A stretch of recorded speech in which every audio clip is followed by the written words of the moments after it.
오늘 우리가 공부할 말씀은 예레미야 세 번째 시간입니다.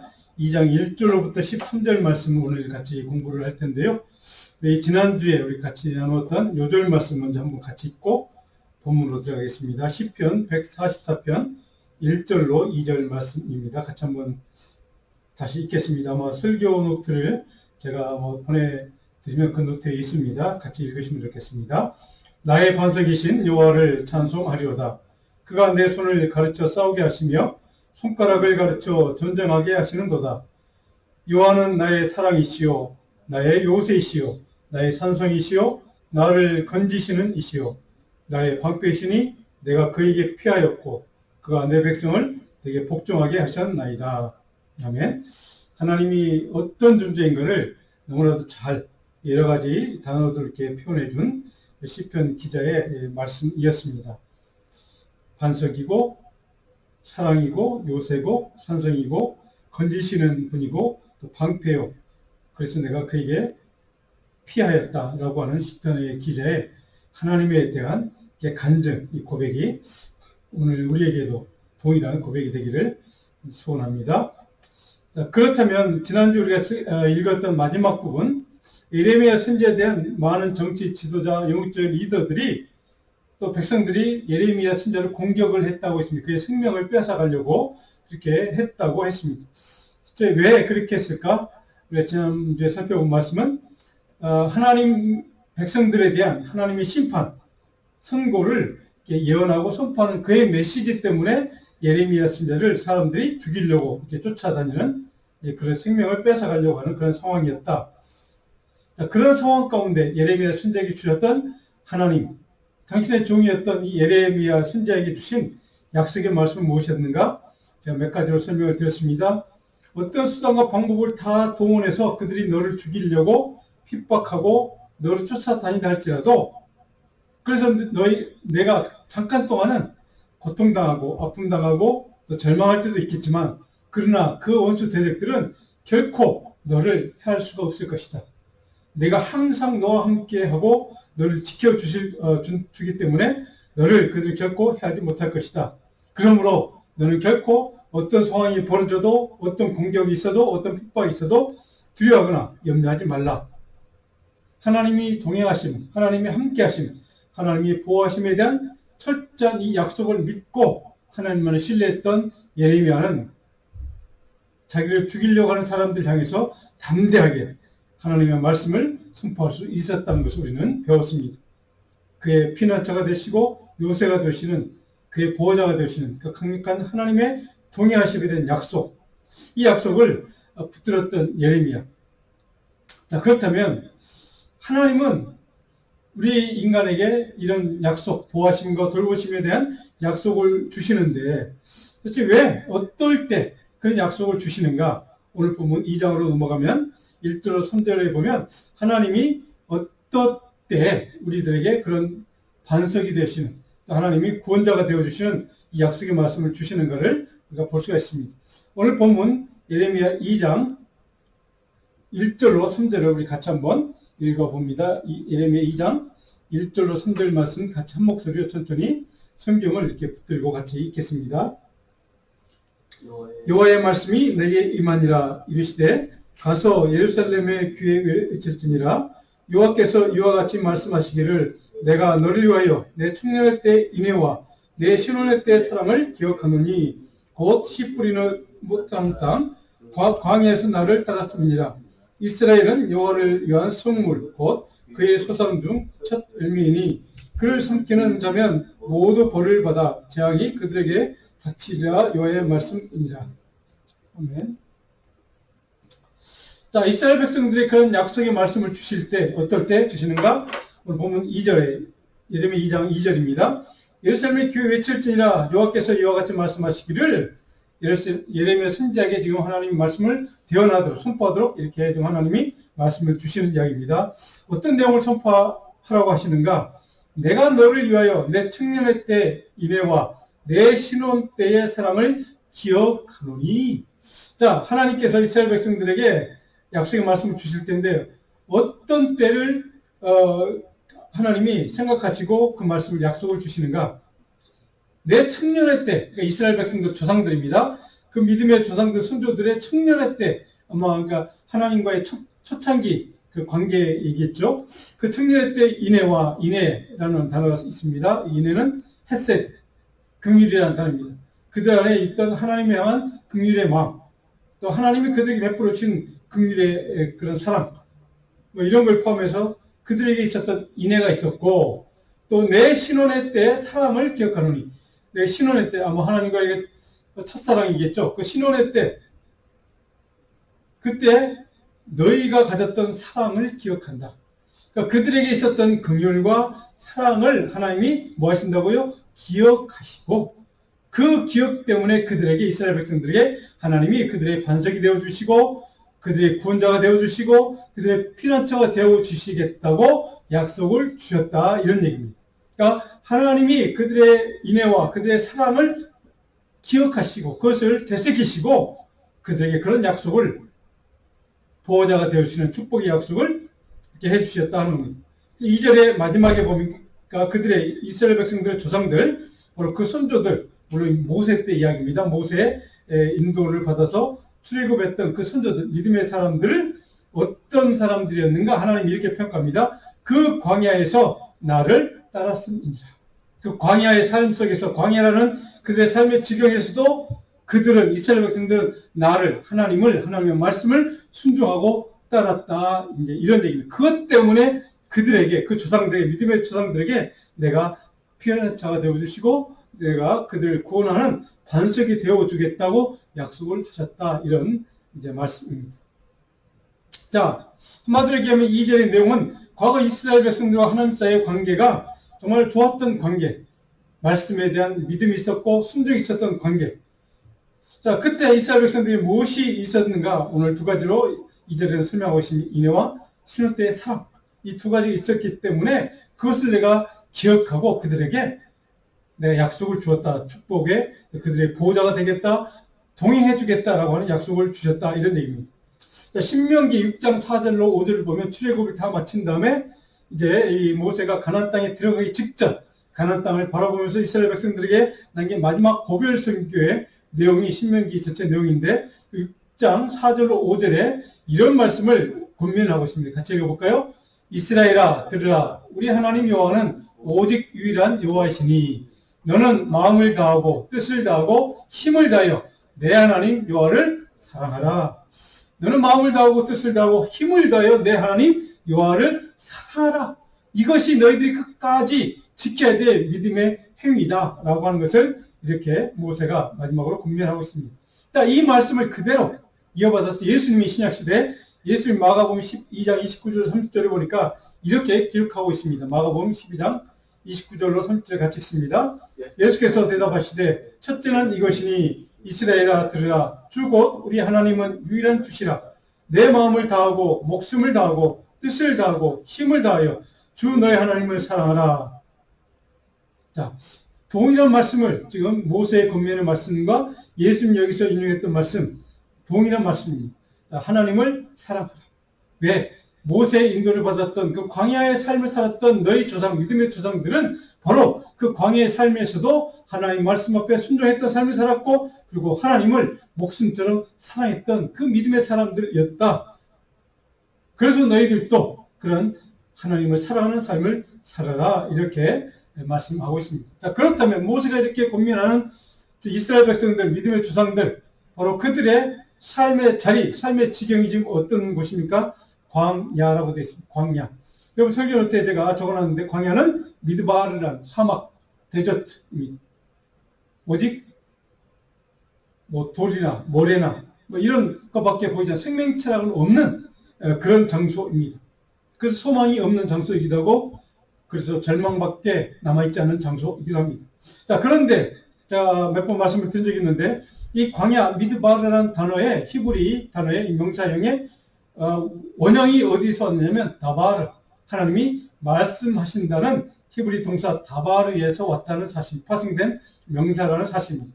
이 다바르라는 말은 하나님이 speak, 말씀하신다, 그리고 선포하신다, 하나님이 프로클레임 하신다, 하나님의 약속의 말씀, 계명을 선포하신 장소가 바로 광야라는 뜻이기도 합니다. 근데 중요한 것은 이 광야라는 단어를 파송했던 이 동사 다바르란 말씀하는 이 단어가 중요한 의미가 하나 있습니다. 또 다른 의미가 뭐냐면 하나님이 약속하신다는 뜻입니다. promised.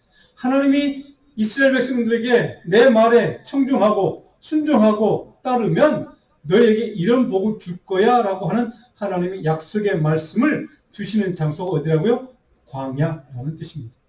광야에 아무런 것 남아있지 않고 소망도 없는 정말 허벌판이 황폐한 바로 그런 지경에 살면서도 하나님의 말씀 앞에 순종하고 청종하고 따르면 하나님이 너희 이렇게 복을 주시겠다고 하는 약속을 주시는 장소가 바로 광야였다는 사실입니다.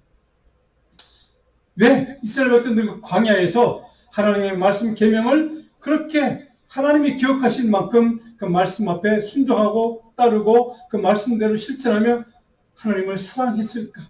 그 광야의 삶, 정말 힘든 삶이었을 텐데, 정말 고통스러운 삶이었을 텐데, 황폐한 그 지경에서 그들 아무런 소망이 없었던 그런 삶을 절망 가운데 살았던 삶이었을 텐데, 왜 그 광야에서 그들은 그 광야의 삶의 지경에서 하나님이 기억해 주실 만큼 하나님을 사랑하는 삶을 살 수가 있었을까?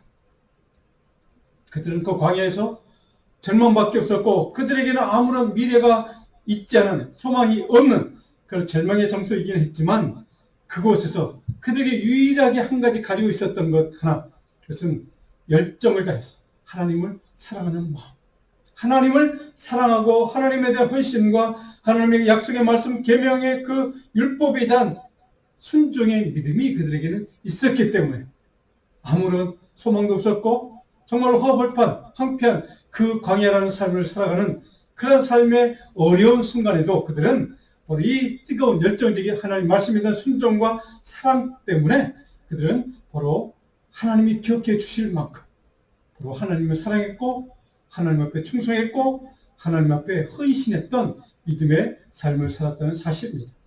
오직 하나님의 선포된 말씀만 듣고 따라가고 순종할 수밖에 없는 그런 광야라는 삶의 지경이었기 때문에 그런 사랑도 그런 헌신도 그런 순종도 가능했다는 역설적인 말씀이기도 합니다.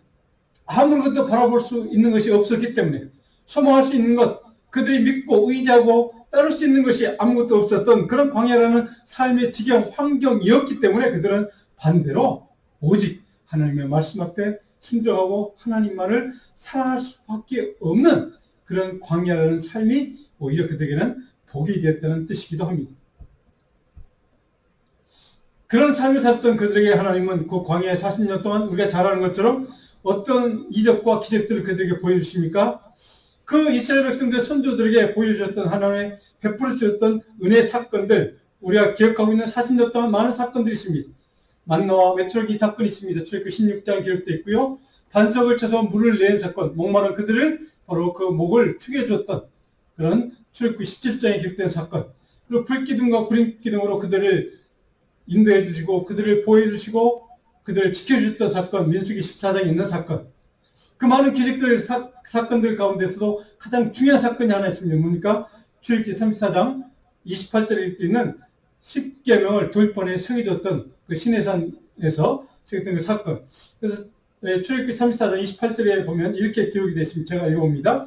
모세가 여호와와 함께 40일 40야를 거기 있으면서 떡도 먹지 아니하고 물도 마시지 아니하였으며 여호와께서는 언약의 말씀 곧 십계명을 그 판들에 기록하셨더라.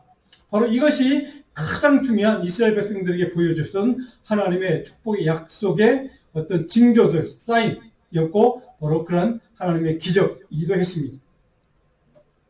바로 이 모세를 통해서 이 시내산에서 십계명을 돌판에 새겨주신 이 말씀, 약속의 말씀, 계명, 바로 이 말씀에 대한 명령과 순종의 요구, 바로 그런 하나님의 말씀 십계명에 대한 요구를 순종하라고 요구했던 그 하나님의 요구를 그들은 따르겠다고 순종하겠다고 그래서 목숨처럼 내 목숨처럼 주님을 하나님을 사랑하겠다고 하는 믿음의 결단과 헌신이 있었고 그 순종을 하나님께서 기억하셨다고 오늘 예레미야는 다시 한번 그 과거에 있었던 믿음의 조상들이 가졌던 신앙의 모습, 예배의 모습, 순종의 모습을 그렇게 상기시켜 주고 있습니다.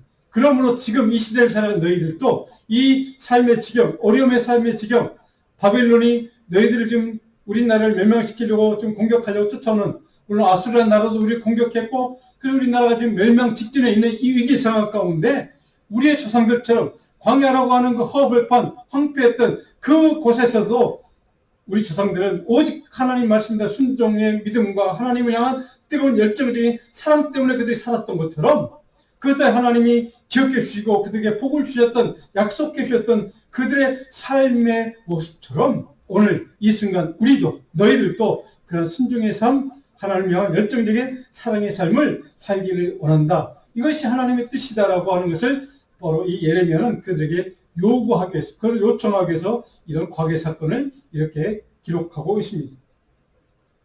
그래서 오늘 보면 예레미야 2장 3절에 보니까 이스라엘은 여호와를 위한 성물 곧 그의 수상 중 첫 열매이니, 바로 그 광야의 40년 동안 이스라엘 백성들의 그 순종과 하나님을 향한 열정적인 사랑을 기억하신 하나님은 이스라엘 백성들은 내 약속의 자녀요, 내 약속의 후손이요, 그래서 내 첫 번째 열매가 될 것이라고 그렇게 복을 주시겠다고 약속해 주셨다. 그래서 이스라엘 백성들을 공격하는 자들, 그들을 침략하는 자들 하나님 분명히 약속해 주셨다. 그들을 벌 주고 결코 너희들이 해치지 못하겠다고 하신 하나님의 약속이 있다라고 하는 것을 바로 예레미야는 그들에게 다시 한번 상기시켜 주고 있습니다. 중요한 것은 그런 하나님의 약속을 반복해서 주셨음에도 불구하고 사랑하는 자기 백성, 유다 백성들을 하나님께로 날마다 돌이키고 광야의 40년 동안 이스라엘 백성들처럼 바로 하나님의 약속의 말씀 옆에 나와서 무릎 꿇고 순종하고 그 말씀을 붙들기를 원했던, 하나님의 열정적 사랑하기 원했던 그 아버지 하나님의 마음을 바로 이스라엘 백성들은 저버리고 포기하고 그것을 거부했던 이스라엘 백성들, 그들의 죄의 모습을 하나님께서는 책망하시고 꾸짖고 다시 돌이키기를 원한다는 사실을 바로 예레미야는 말씀하고 싶었던 것입니다. 오늘 두 번째 2장 4절로 8절에 보니까 그래서 도대체 이스라엘 백성들은 도대체 어떤 죄를 졌는가? 하나님 앞에서 불순종과 불신의 죄의 모습은 어떤 것인가를 오늘 4절로 8절에 기록하고 있습니다. 5절을 한번 보시면 본문 5절을 같이 한번 읽어봅니다. 오늘 예레미야 2장 5절만 한번 같이 먼저 읽습니다. 시작. 나 여호와가 이와 같이 말하노라. 너희 조상들이 내게서 무슨 불의함을 보았기에 나를 멀리하고 가서 헛된 것을 따라 헛되이 행하였느냐. 자, 그들의 죄가 무엇입니까? 도대체 내가 어떤 불의함, 내가 어떤 너희들이 약속을 어긴 것이 있거나 신시하지 못했거나 내가 너희들에게 약속을 파기한 것이 있느냐?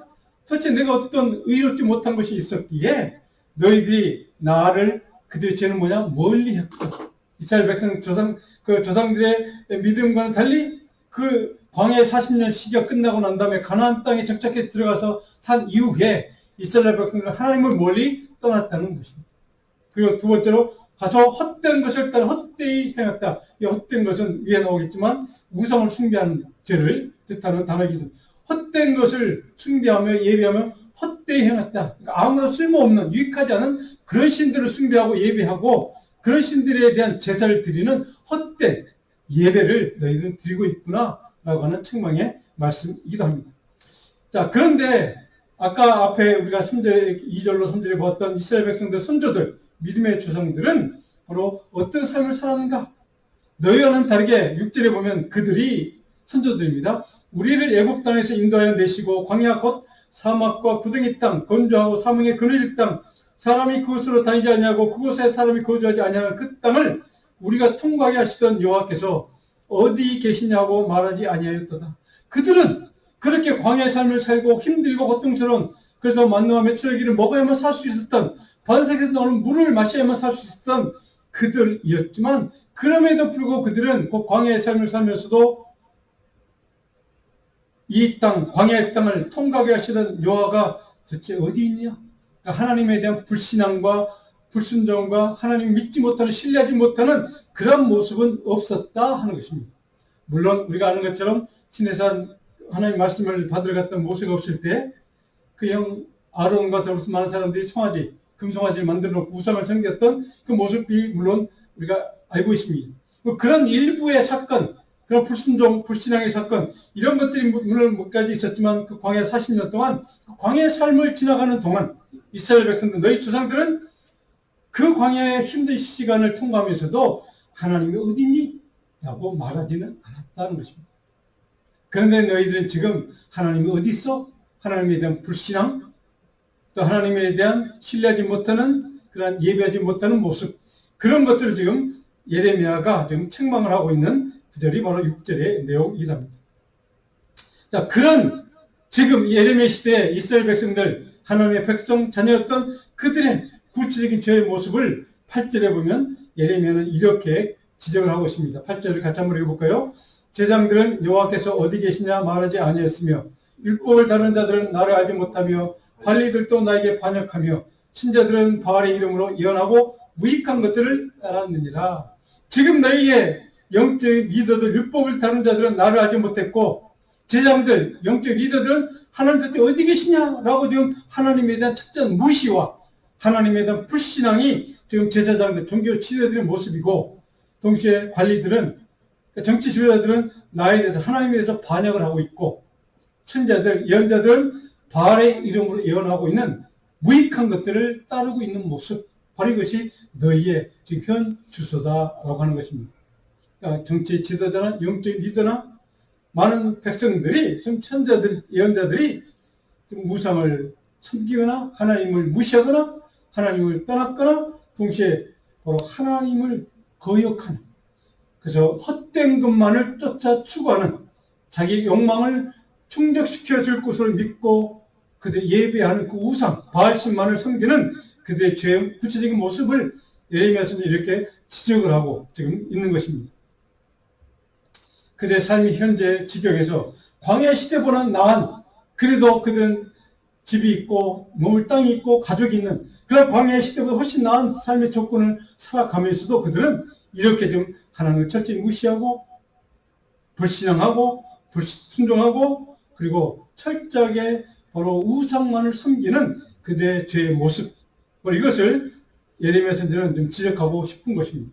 이것이 너희의 삶의 현재 지경에서 일어나는 일들이다 하는 것을 이렇게 철저하게 지금 깨닫기를 원하는 마음으로 이런 말씀을 지금 전해주고 있습니다. 자, 여러분, 오늘 이 예레미야 선지자가 지금 그 시대 당시의 이스라엘 백성들, 영적 리더나 정치 지도자나 많은 백성들, 그 하나님 선택했던 선지자들, 그런 사람들처럼 우상만을 쫓아가거나 섬기거나 예배하거나 아니면 헛된 것만을 쫓아가는 그런 삶을 살고 있는 것은 아닌지, 그들처럼 우리도 동일하게 잘못된 헛된 무익한 그런 죄의 길을 따라가고 있는 것은 아닌지, 우리 이 시간 이 사순절기에 다시 한번 철저하게 하나님 앞에 질문하고 생각해보고 돌이키고 묵상해보기를 원합니다.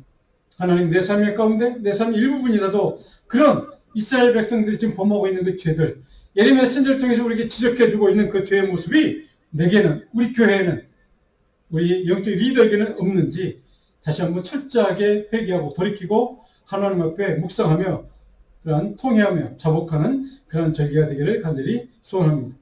자, 마지막으로 세 번째로 2장 5절 13절에 보니까 백성들의 구체적인 죄의 항목들이 이제 철저하게 하나하나 이렇게 예레미야가 지금 지적을 하고 있는 구체적인 죄의 항목들이 기록되어 있습니다. 자, 11절을 보면 이렇게 되어 있습니다. 11절 같이 한번 읽어볼까요? 11절.